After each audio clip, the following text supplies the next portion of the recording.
La cromatografía pertenece a lo que son las técnicas separativas, que tienen uso tanto en química como en biología celular, o al menos en los campos que yo conozco. Básicamente consisten en que podemos transportar moléculas o orgánulos incluso a través de un fluido que atraviesa un medio que pone en evidencia aquellas características que diferencian unas moléculas de otras. Hay distintos tipos según lo que queramos hacer. El líquido va a mover las moléculas. Si las moléculas no se pueden de alguna manera disolver o ser llevadas por el líquido, no podríamos hacer la cromatografía. Y cuando atraviesa el medio, pues unas se van a mover más rápido, otras se van a mover más lento. Entonces, o bien las visualizamos en el camino, o bien las separamos según su orden de salida. Sirve tanto para realizar análisis como para aislar moléculas o para aislar orgánulos en el caso de la biología celular. Dependiendo de qué características queramos explotar, pues vamos a tener distintos tipos de cromatografía. En esta práctica solo vamos a utilizar uno, pero por ejemplo se pueden separar moléculas utilizando criterios como el tamaño. Aquellas moléculas grandes pasarán más rápido, más directas que aquellas pequeñas que se entretendrán por los recovecos del medio. Podemos diseñar medios donde lo que tengamos en cuenta es la densidad, no la masa, sino la densidad de la molécula o del orgánulo, por ejemplo, utilizando gradientes de sacarosa, o podemos utilizar la polaridad, aquellas moléculas que son más polares o menos polares. En fin, existen varios tipos de sistemas que utilizan estos principios y todos ellos serían cromatografía. Cromatografía en Cefadex, cromatografía en gradiente de sacarosa, cromatografía en capa fina, en fin, distintos tipos. Pongamos un ejemplo que no tenga nada que ver con la práctica que vamos a realizar. Imaginemos que yo conozco a 4 personas, Juan, José, Marcos y Andrés. Los conozco por internet, no los he visto nunca en persona, pero sé qué características tienen. He decidido aquí que a Juan le van a gustar los bares y los libros, a José no le van a gustar, le gustan los libros pero no los bares, a Marcos le gustan los bares pero no los libros, y a Andrés no le gustan ni los bares ni los libros. Y voy a inventar un sistema que me permita separarlos y saber cuál es cuál.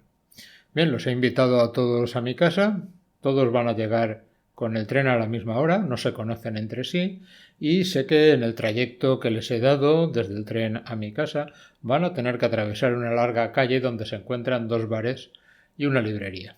Vamos a ver qué ocurriría con ellos y cómo se van separando. Empezarían todos a la vez, andando, vamos a suponer que van a la misma velocidad, hasta que llegan al bar. Hasta ahí todos van juntos, pero ¿qué ocurre? Pues que a Juan y a Marcos les gustan los bares, así que se quedan detenidos, mientras que José y Andrés no les interesan tanto, así que van a continuar andando. En una siguiente fase veríamos que estos dos siguen aquí retenidos, mientras que José y Andrés han avanzado un poquito más. Bueno, como tienen que seguir adelante, pues van a dejar el bar, pero para entonces hemos llegado a la librería. Obviamente los primeros que llegan a la librería son José y Andrés. A José le interesan los libros, así que se va a quedar parado ahí. A Andrés, en cambio, no le interesan los libros, así que va a seguir andando. Mientras tanto, por el camino vienen detrás Juan y Marcos. Cuando llegan a la librería, en principio,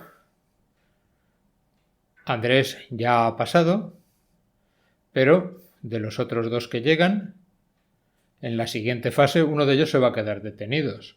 ¿A quién le gustan los libros? Pues los libros le gustan a Juan. La siguiente fase, Juan se queda ahí.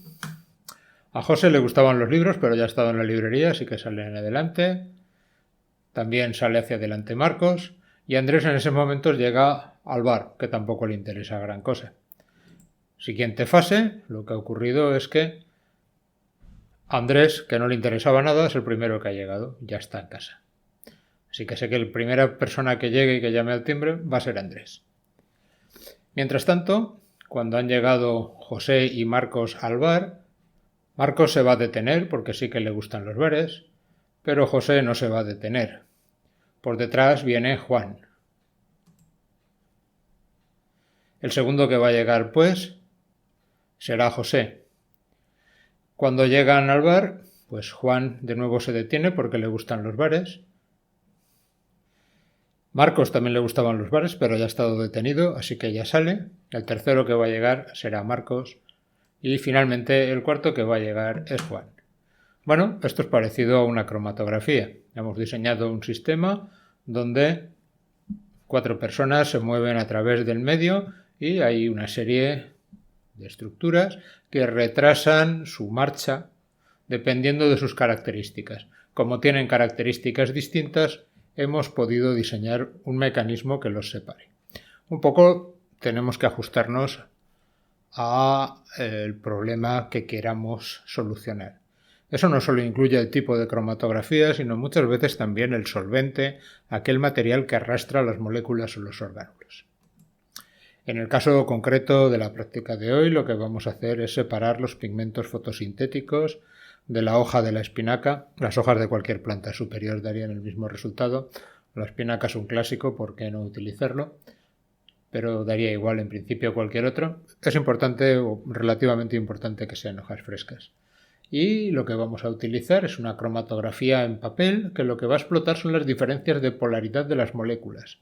La clorofila A, la clorofila B, los carótenos y las xantófilas que hay en las hojas, en los cloroplastos, tienen más o menos polaridad. Y vamos a diseñar un medio utilizando productos que podamos conseguir fácilmente en el supermercado. Vamos a elegir un medio que permita separar unos de otros cuando son arrastrados por papel de filtro grueso. En realidad no solo es la polaridad, también hay que tener en cuenta que la celulosa pues tiene bastante polaridad, así que va a competir.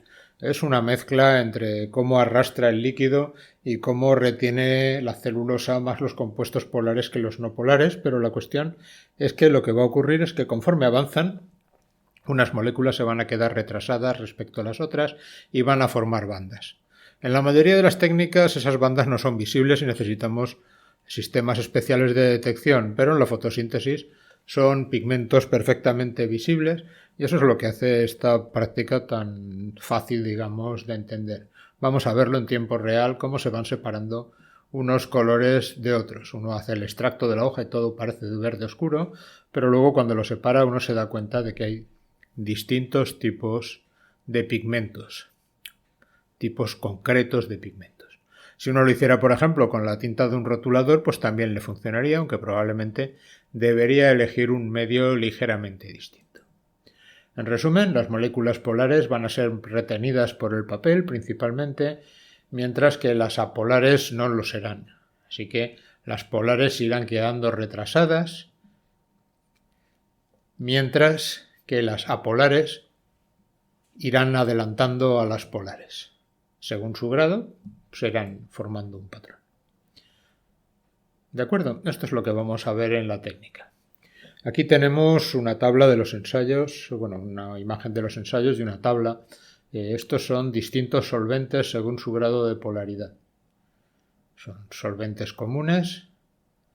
Estos que tenemos abajo, como el agua es muy polar, el metanol le sigue después, el etanol, el éter de petróleo, que básicamente pues es una mezcla de hidrocarburos, es lo que se utiliza, en España lo llamamos gasolina para mecheros, nafta, querosenos. Esas mezclas de hidrocarburos son bastantes apolares, mientras que el agua es muy polar y en medio pues tenemos una serie de compuestos que podemos elegir. Realmente un solo compuesto no es bueno para formar el medio que arrastra las moléculas, porque normalmente se lo lleva todo, no se lleva nada, con lo que no forma realmente un patrón. Normalmente hay que utilizar una mezcla de 2 o 3. Normalmente se usan 2 para una demostración de este estilo, pero yo lo voy a hacer con 3 porque he obtenido mejores resultados. Primero hice ensayos, simplemente en un tubo de ensayo ponía una cantidad abajo del eluyente, ponía aquí una gota del extracto de la hoja y veía cómo se separaban los colores. Así fui probando distintas mezclas. Primero probé con cosas del laboratorio, no del supermercado, directamente cómo funcionaba con distintos solventes, por hacerme una idea, ya que no trabajo yo habitualmente en este tipo de cosas. El agua, por ejemplo, no desplazaba nada, el metanol, la acetona o el cloroformo sí que desplazaban una banda, pero como veis no separaban unos pigmentos de otros. El sileno era quizás demasiado polar. Aquí hay una mancha amarilla, aunque apenas se ve. Sí que algo ha separado, pero bueno. Cuando empezamos a mezclar cosas empieza lo bueno. Sileno y acetona, pues como podemos ver, no está mal, solo que son compuestos de laboratorio. Me dio la impresión de que hacía falta algo más polar, así que añadí sileno, acetona, metanol en proporción 8:2:1. Bueno, cambié las proporciones para retrasar las bandas y que no quedaran tan apretadas. En fin, fui haciendo distintos ensayos. Una vez acabé con los ensayos, esto es isopropanol, también solo formaba una mancha, así que no resultaba más interesante. Ya empecé con compuestos más de supermercado y no utilizar lo que tenía en el laboratorio para preparar la práctica, ya que en principio sería para poderla hacer sin necesidad de un laboratorio. Me centré principalmente en petróleo de mecheros, acetona y metanol, aunque también probé con otros compuestos en distintas concentraciones. Petróleo y acetona, pues como veis, no hace un patrón bueno de bandas. Petróleo, acetona y agua, la verdad es que es muy bueno. La pega es que el agua no se mezcla realmente bien con los otros dos y por eso decidí no utilizarlo, ya que se forma como un compuesto lechoso y bueno, lo ideal es que no cambie tanto la concentración. Eso sería más una emulsión y no entraría dentro de la categoría, pero podemos ver cómo se han separado 4 manchas claras, que es lo que buscábamos, así que en principio funcionaría bastante bien si estamos dispuestos a olvidar el tema de que se convierte en una emulsión. Sustituido por metanol, pues bueno, también funciona relativamente bien.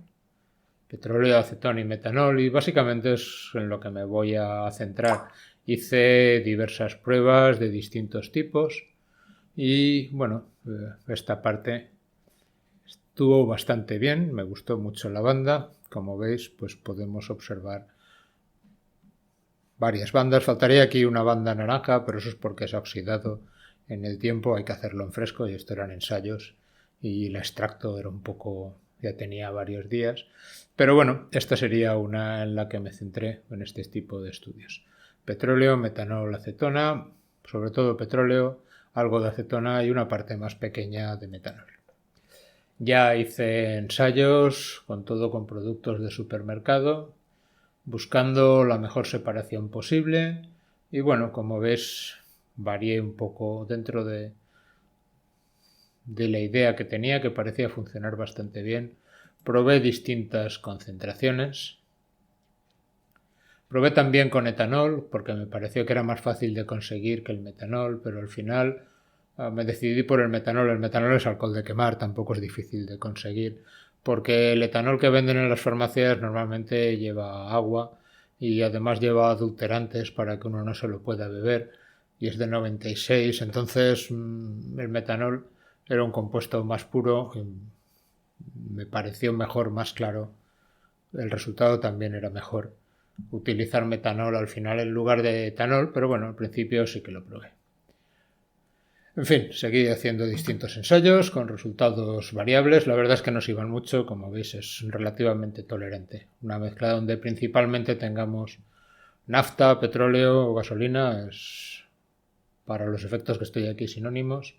Acetona y metanol fue un poco la mezcla que da buenos resultados. Al final esta es la que utilicé.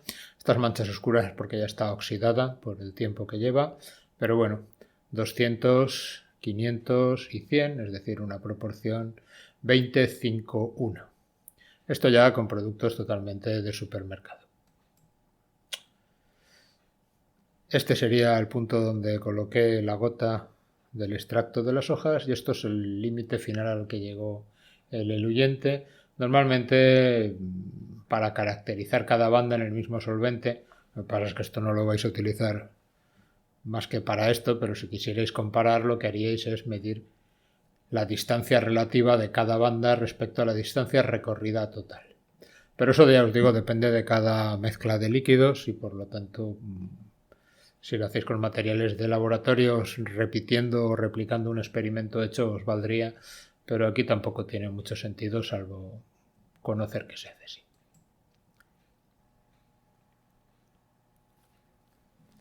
Vamos a hacer un repaso a los materiales que finalmente utilicé. Bueno, como metanol 100%, compré alcohol de quemar, en vez de utilizar el metanol del laboratorio, aunque era igual. En principio dicen que la pureza es del 100%.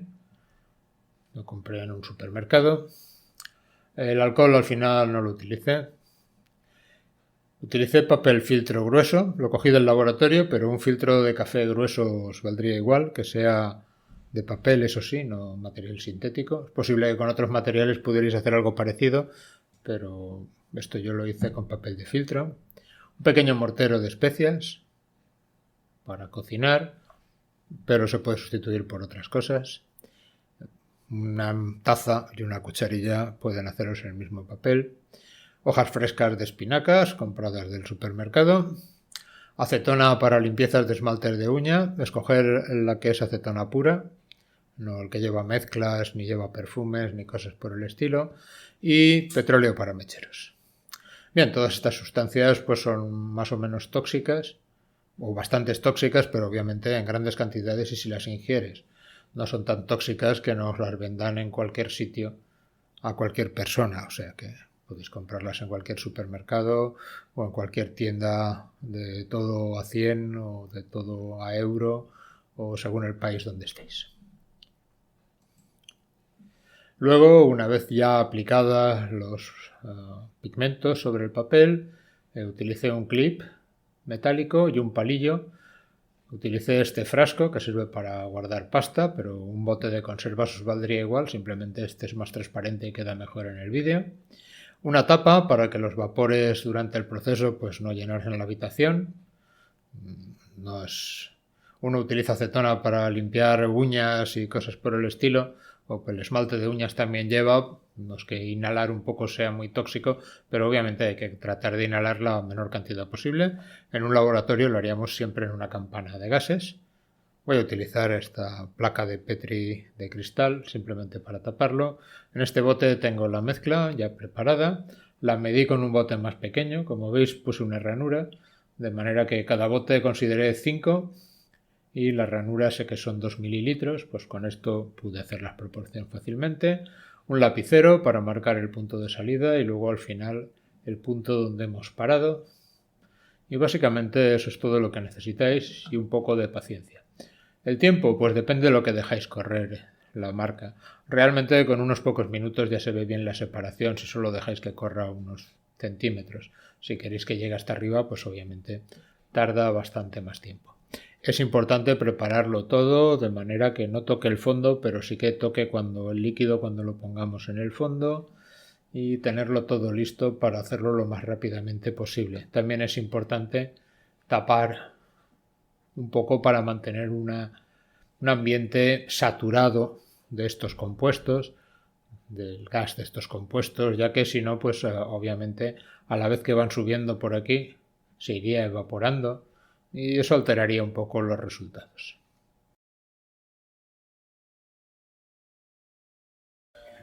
Para detectar las clorofilas de las hojas, que es lo que vamos a hacer en la cromatografía en papel, obviamente lo primero que necesitamos son hojas.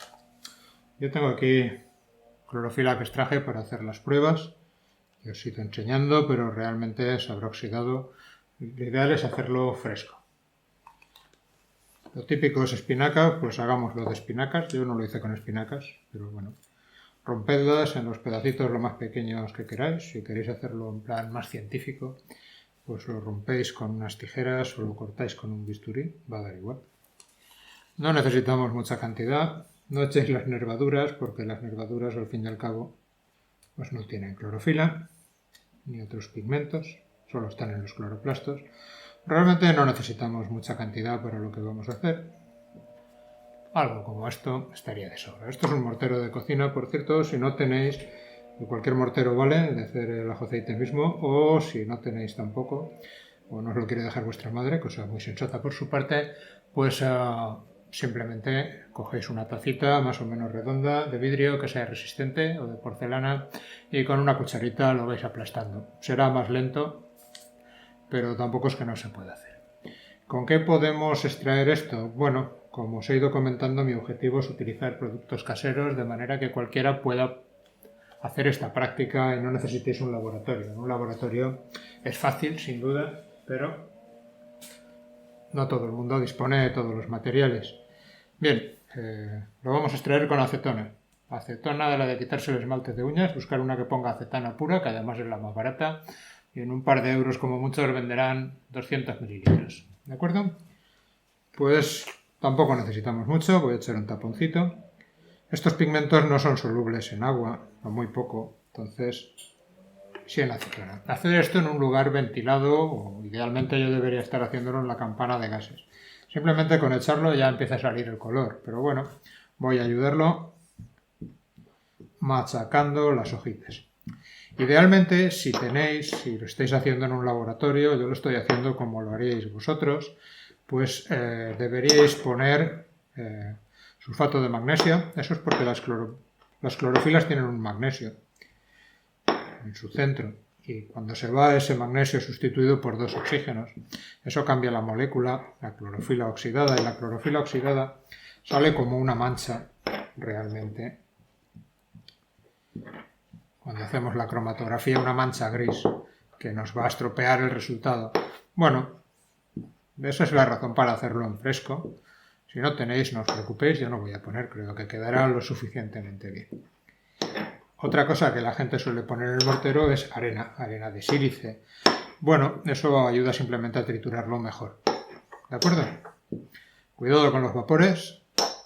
En principio la acetona es tóxica, no extremadamente tóxica, ya os digo, la gente la usa para limpiarse las uñas. Y el pinta uñas lleva acetona, así que estaría todo el mundo medio muerto, o al menos todos los que se pinten las uñas, pero tampoco es para andar tragándosela impunemente. Especialmente si lo hacéis todos los días. Lo hacéis una vez en vuestra vida, pues seguramente no pase nada. ¿Veis cómo va extrayendo? Idealmente, si lo dejáramos mucho rato, pues extraeríamos mucho más, pero por otro lado, si lo dejamos mucho rato, también corremos riesgo de que se estropee, porque luego hay que dejarlo secar y demás cosas, y siempre es un problema. Bueno, siempre hay un equilibrio. Idealmente en un laboratorio lo trituraríamos y lo extraeríamos muy rápido, pero no es necesario para lo que queremos hacer. Si tenéis poco tiempo para hacer la práctica, esta es una práctica bastante larga, podéis hacer la extracción un día, preparar las tiras, guardarlas en la nevera y bueno, aunque os dará algún artefacto, podéis hacer luego la segunda parte, que es correr la cromatografía en papel, lo cual es realmente bastante rápido y no debería dar problema. Estoy viendo ya que las hojas empiezan a no tener mucho color, mientras que el caldo, la acetona, sí que se va poniendo oscura. En teoría habría que quitar el agua, pero eso es una complicación para nosotros si no tenemos los medios, rotavapores, o no tenemos, por ejemplo, si pusierais sulfato de magnesio anhidro, o pusierais probablemente cloruro de calcio, pues conseguiríais además quitar el agua. Bueno, sería mejor. Tampoco es un problema, simplemente va a llevar más tiempo de evaporación. Sería un problema para comparar con otros resultados si lo fueseis a publicar en un artículo científico, pero no para lo que queremos hacer. Debo deciros por otro lado que ya veréis, esto queda realmente bien a un nivel muy profesional. A pesar de haber utilizado solo productos que podéis comprar en cualquier droguería. Bueno, ya me he cansado. Tengo un caldillo bastante verde, que lo mancha todo. Y ahora voy a aplicarlo al papel de cromatografía. ¿No tenéis papel de cromatografía? Pues como casi nadie en este mundo, pero lo podéis sustituir por otros papeles. Ideal, papel de filtro. Papel de filtro de cafeteras va muy bien. Cuanto más grueso, mejor. Que sea un papel blanco, solo de celulosa, y que sea grueso es lo ideal. Yo afortunadamente tenía en el laboratorio, no sé para qué, teníamos un rollo, porque no lo usamos nunca hacemos cromatografía. Yo no he hecho una cromatografía en 30 años, salvo estas que he preparado, pero bueno. Voy a hacerlo en este bote, así que como veis lo he hecho muy largo. Me interesa que el borde de abajo sea recto, pues vamos a cortarlo. Vamos bien en paralelo con las líneas. Trazamos una línea recta por donde vamos a cortar y voy a trazar otra línea con el lapicero. El lapicero está bien porque no se lo llevan luego los solventes, a 2 centímetros, que es donde vamos a poner las manchas. La parte de arriba no hace falta cortarla, pero si queréis para que quede bien y más o menos de la altura, pues la podemos cortar también. La parte no va a llegar al solvente, el solvente no sabe si acaba recta, acaba torcida o cómo acaba. Pero bueno, hagámoslo bonito, ya que salimos en la tele. Vamos a marcar dónde vamos a poner la clorofila. Por ejemplo, aquí, aquí, aquí, aquí, aquí. Bueno, un poquito más desplazadas quizás. Y vamos a aplicar la clorofila. ¿Con qué? Pues podéis hacerlo de muchas maneras. Lo ideal es que las gotas sean lo más pequeñas, ir aplicando varias para que se vaya sumando el efecto y sea lo más pequeña y lo más densa posible. Si tenéis una pipeta o un chupete con una pipeta, podéis hacerlo. Si no tenéis nada, pues esto es una varilla Roma, valdría un alambre mismo, simplemente lo voy a mojar, queda una gotita en la punta y la voy aplicando en el sitio donde quiero que toque. ¿Qué consigo con esto? Pues que la gota que llevo siempre sea muy pequeña y no se extienda. Podríais cortarlo y hacer tiras más delgadas, pero el problema de las tiras más delgadas es que no se mueve tan bien el fluido como en las anchas. Bueno, y así, ad nauseam hasta que os aburráis. Voy a coger un chupete para ir un poco más rápido, pero es lo mismo. Simplemente mojo la punta para coger solo un par de microlitros.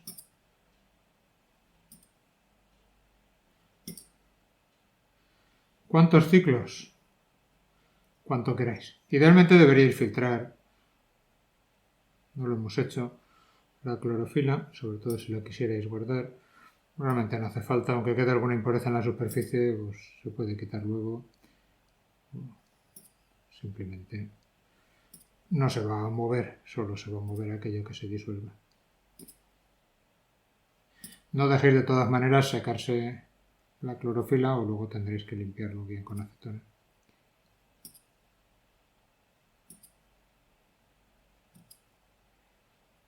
Como se evapora bastante rápido, controlad el ritmo al que vais poniendo, porque aunque la acetona seca muy rápido, también contiene algo de agua y eso no seca tan rápido. Con el tiempo os hará un círculo como un halo. Bueno, mientras el halo no sea muy grande, digamos, tratad de mantener las manchas en el centímetro. Tamaño de 1 céntimo de euro, centímetro más o menos. Son lo bastante pequeñas. Dentro de ese tamaño, cuanta más clorofila y más pigmentos pongáis en el espacio, pues mejor se verá la mancha a simple vista. Y ya está. ¿Que no tenéis papel de cromatografía? ¿Que no tenéis papel de filtro? Pues papel de lo que sea. ¿En un folio funciona? Funciona. No sale tan bien, no podéis estar tan seguros de qué está pasando porque allí no solo hay celulosa, pero funcionar funciona. Lo he hecho y funciona.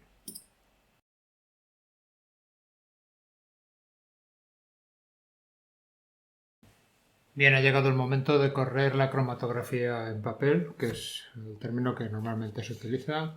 Ha secado bien, así que ya lo tenemos listo. Hay que dejarlo colgando en el bote que vayamos a utilizar. Normalmente hay cámaras especiales para gastar menos líquido, pero nosotros vamos a utilizar esta. Cualquier bote de cristal alto os valdría. Yo he traído este porque la verdad es que se ve muy bien y quiero que salgan buenas imágenes, pero no es necesario llegar a este nivel. Voy primero a medir. Quiero colgarlo con una pinza. Voy a sujetar de manera que no toque el fondo totalmente. Pero estaba curvado inicialmente, así que vamos a descurvarlo un poco para que quede bien.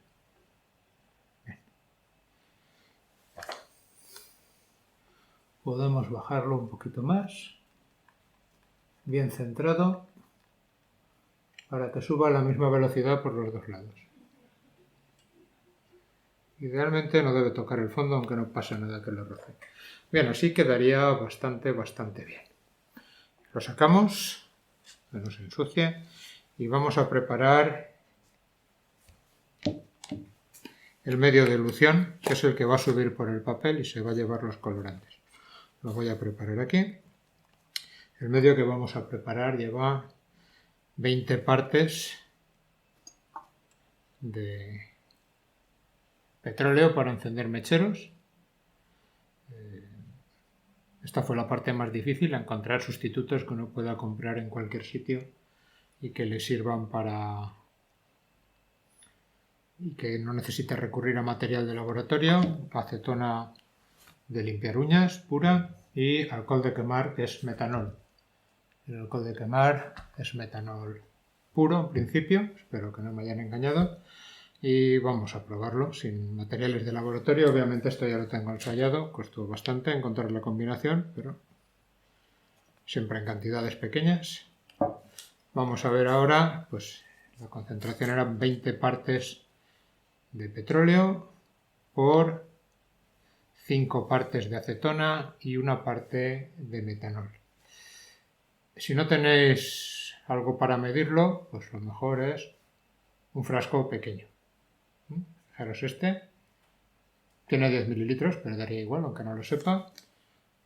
Pues lo voy a llenar. Si eran 20 de estos y 5 de estos, son 4 partes de esto por una parte de esta. Pues voy a echar 4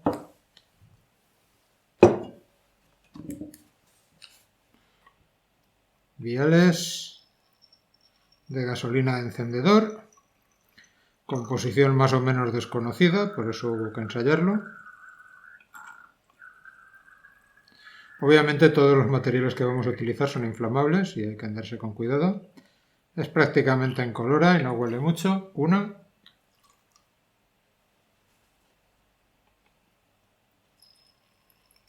Aseguraros de que el bote no se disuelve con estas cosas. He cogido uno de plástico, pero un vaso de cristal. Probablemente hubiera sido una opción mejor, más segura. Bueno, estos vasos aguantan sin problemas porque los conozco. 2, 3 y 4. Cerramos la lata y la apartamos. Acetona. Una parte. Porque eran 20,5, luego es 4,1. Pues si se nos cayera, apartamos. Muy bien. Una parte de acetona y la incluimos. Lo mismo, la apartamos, no se nos caiga, parte de tóxicos son inflamables. Y luego tenemos el metanol, una sola parte. Bien, este el problema que tiene es que no se mezcla bien con el petróleo, así que no podemos poner más y hay que tener cuidado, no pasaría nada, se quedaría lechoso. Básicamente, si iban 5 partes de acetona por 4 de esta, pues deberíamos estimar la quinta parte más o menos. Si lo hacemos por la mitad serían 5, si lo hacemos por la mitad de la mitad serían 2,5, pues un poquito menos. Como estos serían lo que tenemos que poner, la última raya. Idealmente, si tenéis una probeta o una pipeta, mejor, o podéis contar gotas, aunque cada gota de distintos materiales tiene distinto tamaño. Mejor todavía, podéis ver cuánto pesa cada vial de cada uno de estos productos y ponerlo a peso. Pero ojo, las concentraciones que yo les he dado son para volumen. Tendréis que hacer la conversión según la densidad. Se puede hacer, pero eso es casi otra práctica en sí mismo, no es que sea difícil.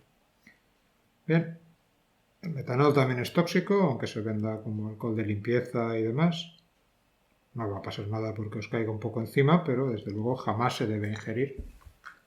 Es mortal a dosis no muy altas y te puede dejar ciego a dosis más bajas y además es una ceguera irreversible. Bien, añadimos la última parte. La solución se va a quedar un poco como haciendo aguas, pero no pasa nada porque a estas concentraciones ya lo tengo yo probado con estos mismos productos que sí que se mezclan.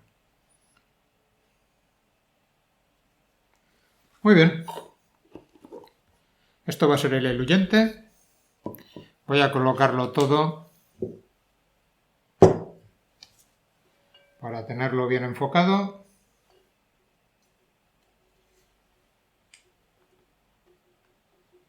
Y que lo podamos ver lo mejor posible. Muy bien, pues en esa posición lo vamos a dejar.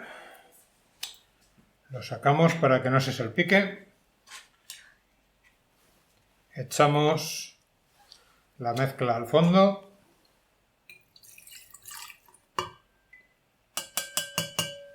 Nos aseguramos de que habrá bastante cantidad. Yo creo que sí, de sobra.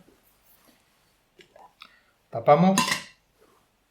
Y lo dejamos reposar unos minutos para que la atmósfera se sature. De esa manera, cuando vaya subiendo el líquido no se evapora tanto. No hace falta dejarlo mucho. Se va a ir saturando conforme vayamos poniendo... Conforme vaya subiendo el líquido, además el papel ayudará a que se evapore. Vamos a ponerlo con mucho cuidado y lo tapamos.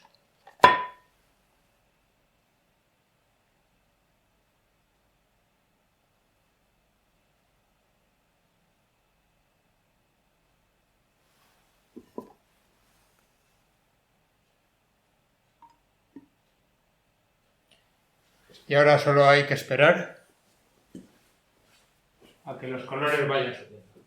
Esto tardará aproximadamente 3/4 de hora, así que en su momento lo pasaré a cámara rápida.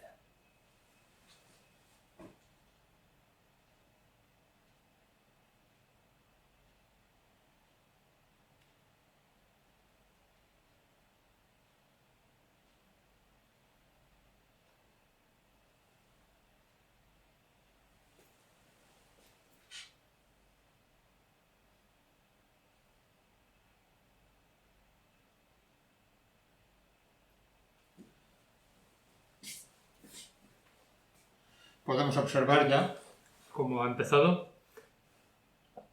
subido como 1 centímetro de la raya de inicio y vemos las 4 manchas, todavía no se han separado, pero conforme vayan ascendiendo, dependiendo de sus afinidades por el papel, por los distintos solventes que hemos puesto, pues unas se quedarán más atrasadas que otras. Esencialmente dependerá de la polaridad.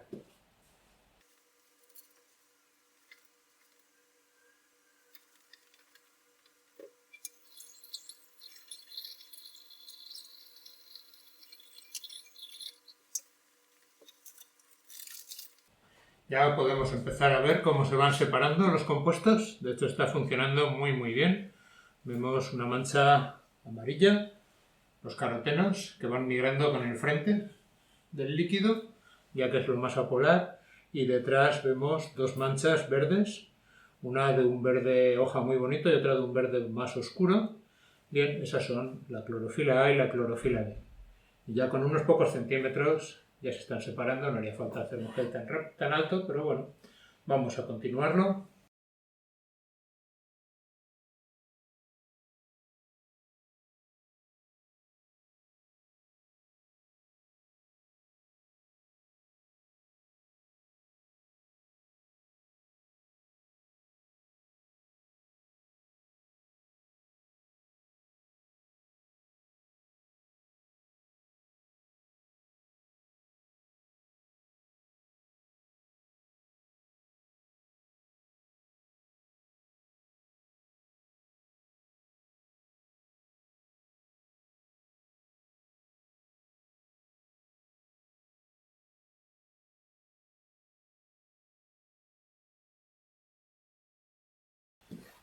Bien, cuando el frente del líquido, el eluyente, haya llegado hasta el punto donde nosotros queramos, en este caso coincide con las manchas amarillas de arriba, para vosotros resulta difícil de ver desde allí. Hay que marcarlo porque en cuanto se seque se dejará de ver y esa distancia es importante. Podemos dejarlo todavía un poco más, quedan unos 4 centímetros hasta arriba, o podemos pararlo ya, que la verdad es que está más que suficiente, ha salido francamente muy bonito. Pues nada, destapamos, preparamos la regla para marcar el frente y el lápiz, lo sacamos, quitamos la pinza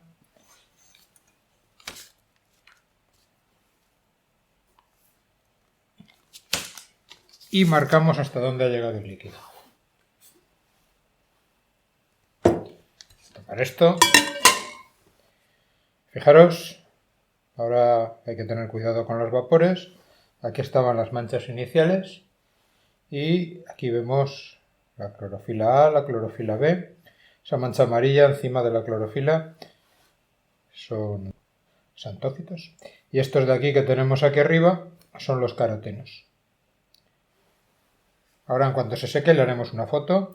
Idealmente habría que marcar con el lápiz cada zona, pero bueno, teniendo las fotografías realmente no hace falta estropear la imagen.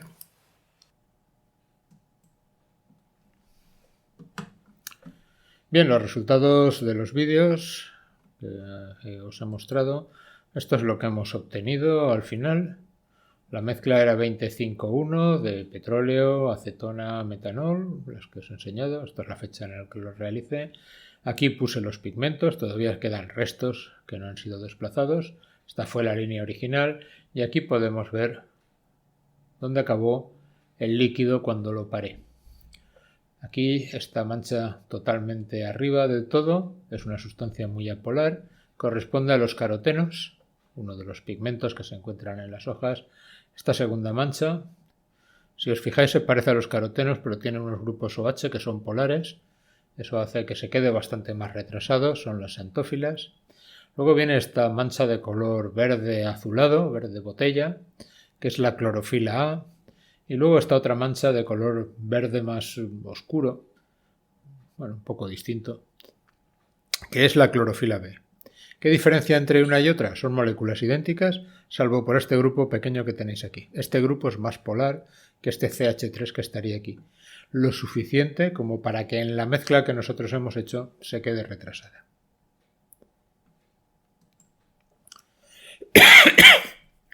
Finalmente, por si queréis prepararlo en días diferentes, porque se hace muy largo la demostración y preferís un día hacer la extracción de pigmentos y otro día utilizarlos, lo que hice fue comparar los pigmentos recién hechos con los pigmentos una semana después, 6 días después. Utilicé el mismo solvente recuperado y un papel que había preparado entonces y que por lo tanto se habría quedado al aire oxidándose. Bien, podemos ver que es bastante válido.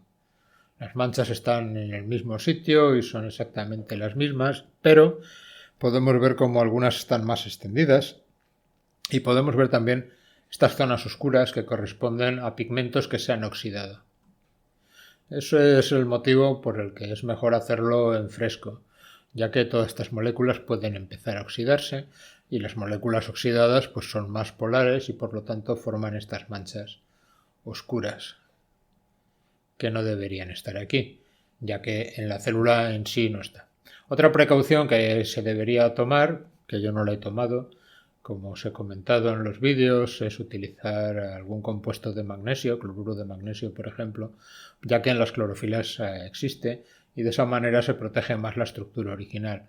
Pero bueno, fijaros que no hay realmente una gran diferencia. Esto quiere decir que realmente se podría hacer la práctica en 2 días separados sin ningún problema. Y podríamos utilizar, por ejemplo, hojas secas. Pues probablemente también podríais utilizarlo. Seguramente quien desaparecería es esta banda de aquí, ya que se oxidaría totalmente. Estas probablemente algo al menos se mantendría. Estas moléculas, los carotenos, en cierto modo sirven de protección para la oxidación y claro, la protección quiere decir que conforme se oxidan se van gastando y si lo dejáramos mucho tiempo pues llegaría un momento en que no queda nada. Si compráis por ejemplo perejil seco, pues obviamente lleva ahí semanas o meses y seguramente los carotenos ya están totalmente oxidados. Y al ser más polares ya no tendríais esta banda justo arriba en el límite de dilución. Quizás como último comentario, ¿por qué hay varios pigmentos en las hojas? Pues aparte de que hay 2 fotosistemas distintos, en realidad no son distintos porque tengan distintas clorofilas. Lo que pasa es que, como podéis ver, tienen patrones de absorción de la luz distintas.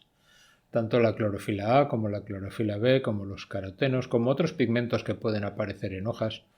Sabéis que no todas las hojas son verdes como las de la espinaca. La cuestión es que de esta manera ampliáis el espectro de donde podéis utilizar la luz. En realidad, la energía hace falta transferirla, digamos, a esta zona de aquí, hacia el color rojo, que es la zona de poca energía. Esta zona de aquí tiene más energía, pero cuando una molécula absorbe luz de más energía es capaz de transferirla y se puede utilizar. Esto hace pues que realmente con estos pigmentos combinados pues un poco podéis aprovechar la luz. Esto es de un artículo o de un libro de cosas de jardinería o de aprovechamiento de plantas, y fijaros un poco lo que representa esta línea roja es de la energía que le está llegando lumínica, cuánta se aprovecha por parte de los cloroplastos. Como podéis ver, la zona máxima es la zona tirando al rojo, de 600 a 700, de 600 a 660 nanómetros de longitud de onda, que eso es rojo, pero también se aprovecha esta luz más energética de la zona azul y verde que tenemos aquí, ya que se puede transferir la energía. ¿De acuerdo? Un poco, si volvemos aquí, esta curva de allí sería consecuencia de la absorción a distintos niveles. Y luego tenemos un poco los carotenos, que tienen una función adicional. Aparte de coger energía, que la pueden transferir por un proceso que se llama resonancia, que es un poco difícil de expresar, pero bueno, ese mecanismo al final es capaz de transferir la vibración, que es lo que hace cuando una molécula absorbe un fotón, vibra. Esa vibración se puede transferir lateralmente hacia las clorofilas, esos procesos, la resonancia, y una de esas clorofilas es la que realiza la función. ¿De acuerdo? Los carotenos, además de participar en esa resonancia, también son moléculas que se pueden oxidar con facilidad, por lo tanto hacen de antioxidantes y protegen a las clorofilas. Si las clorofilas del centro de reacción se estropeasen, dejaría de funcionar el fotosistema. Así que los carotenos, en cierto modo, lo que hacen es protegerlo. Tienen una función antioxidante importante. Como veréis en mucha publicidad de productos que tienen carotenos o de frutas que tengan carotenos. Pero bueno, aquí lo que nos interesa es que también es capaz de absorber la luz, y aunque ellos no transfieren directamente la energía directamente al fotosistema, están en unas cosas que se llaman complejos antenas, sí que pueden transferir por vibración, técnicamente se le llama resonancia, esa energía a las clorofilas, y algunas de esas clorofilas sí que son las que están en el centro de reacción del fotosistema y son las que realizan la fotosíntesis.